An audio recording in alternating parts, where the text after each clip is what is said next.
Brennan. And thank you very much, everybody, for their contributions, and particularly congratulations to my honourable friend, the member for Newport West, for initiating this debate today, and also to colleagues who've spoken from Newport East, from Manchester Gorton, from Swansea West, and my friend and neighbour from Cardiff South and Penarth, who's made some interventions. I know is very busy with the Russian question today as well. And I'm sure my honourable friends from Cardiff Central and Cardiff North would both want to echo lots of the remarks that have been said about the positive contribution of the Muslim community in Wales. And I won't repeat the sort of statistics that others have repeated about the Muslim community in Wales, but suffice to say that in Cardiff there's a very long history of a Muslim community going back well over a century, as my honourable friend from Cardiff South and Penarth mentioned earlier, and particularly strong links because of Cardiff's maritime history with the sailors of Somali and Yemen originally coming to Cardiff and settling in what was once known as the Tiger Bay area, now tends to be called Cardiff Bay, the Tiger Bay area of my honourable friend's constituency.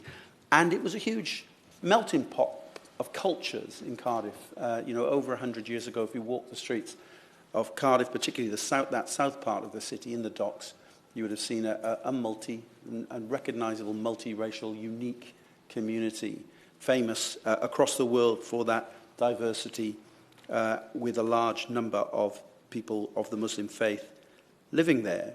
And of course, as people have mentioned, that great, exciting melting pot produced a unique culture. It's also produced its problems over the years. There's nothing new about discrimination, we know that. There's nothing new about Islamophobia. One of the first cases I worked on when I worked for my predecessor, the Member of Parliament for Cardiff West, Rhodri Morgan, involved a woman called Laura Matan, who was from Ely in my constituency, whose husband, Mahmoud Matan, who originally was from Somalia and was a sailor who came to settle in Cardiff, was hanged, the last person to be hanged in Cardiff in 1952 as a result of a gross, terrible miscarriage of justice, which subsequently resulted through some of the work, through obviously the campaigning of Laura as a widow, but also the work of my predecessor, Rhodri Morgan, in that conviction being overturned, and indeed being the first ever to receive compensation from the newly created Criminal Review Board for a miscarriage of justice.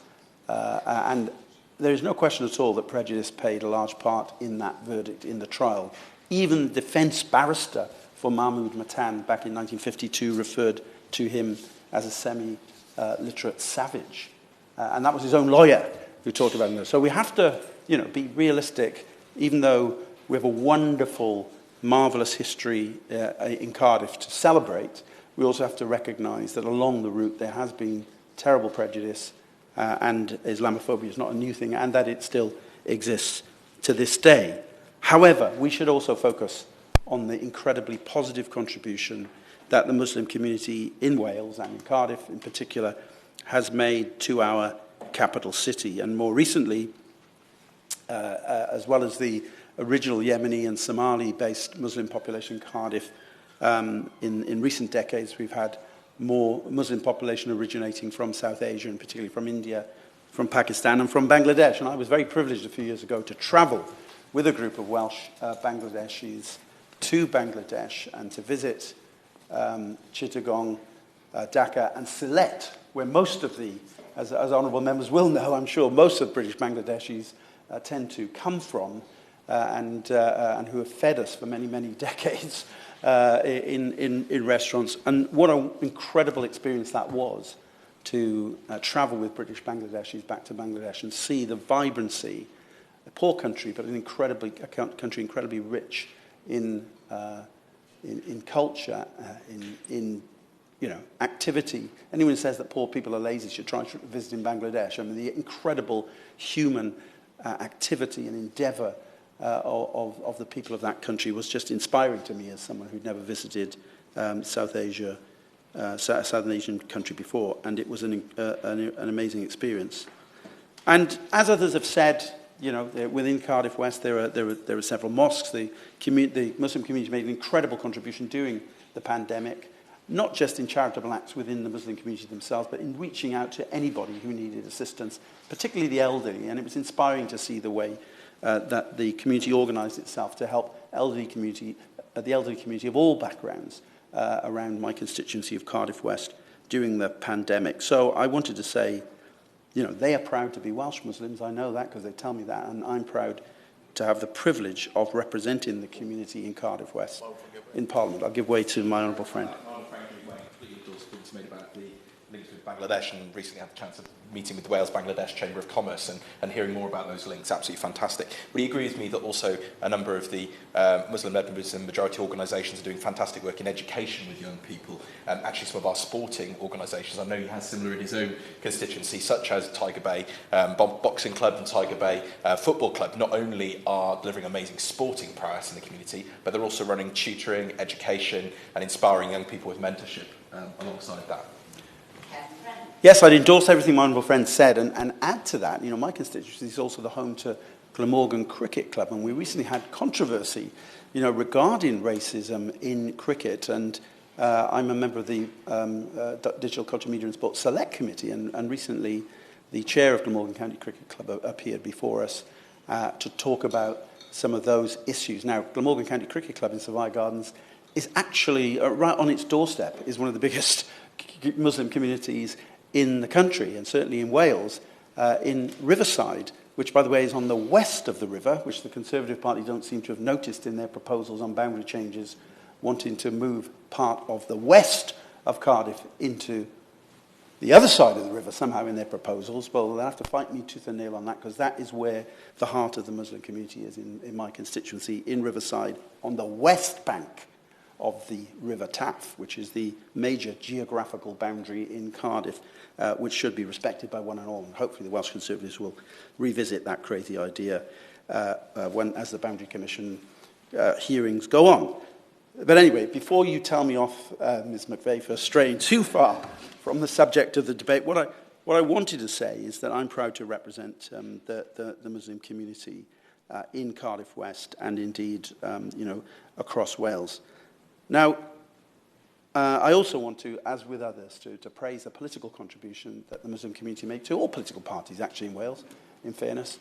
And also, I'm very pleased that in the ward where I live, in my own constituency, that with the retirement of one of our local councillors, Councillor Ramesh Patel, who's made an incredible contribution, the local ward have selected Jasmine Chowdhury as the candidate in that branch, and I wish all candidates well, obviously, but I do particularly wish her well in the forthcoming local elections in May in the Canton ward of my constituency.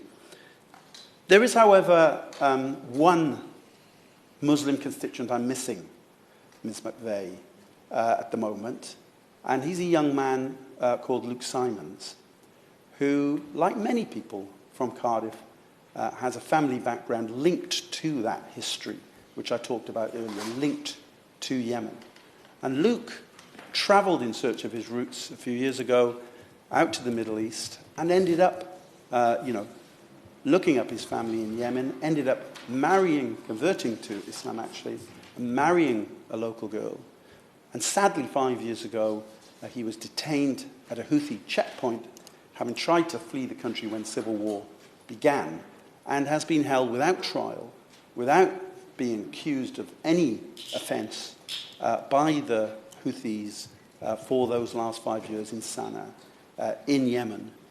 And what I want to say is, I want to, first of all, appeal to everyone here to support Luke and his family and his marvellous grandfather, Bob Cummings, who's a merchant Navy man himself, so from that sort of background, who's campaigned tirelessly in order to try and get Luke released. But I would also like to appeal to the Minister, in particular as a Wales Office Minister, to put pressure on his colleagues in the Foreign and Commonwealth and Development Office to do more about Luke's case. I think it is completely wrong that the Foreign Secretary picks and chooses which families to meet of British detainees overseas who are held without any justification. And she has, and her predecessors, have refused to meet Mr. Cummings, the grandfather of Luke. He's met with other ministers, but he wants a meeting with the Foreign Secretary. Other families have been granted that privilege, and I think it's outrageous that he's discriminated against in this way, and that Luke's case is not given the priority it should be given by the Foreign and Commonwealth Office. Last year in Yemen, many hostages held were able to be released of many nationalities, but somehow or other, Luke, who should be taking his place in that Welsh Muslim community with his wife and child, there was some promise at the time that this might happen. He wasn't gotten out, if you like, at that time, whilst other nationalities were.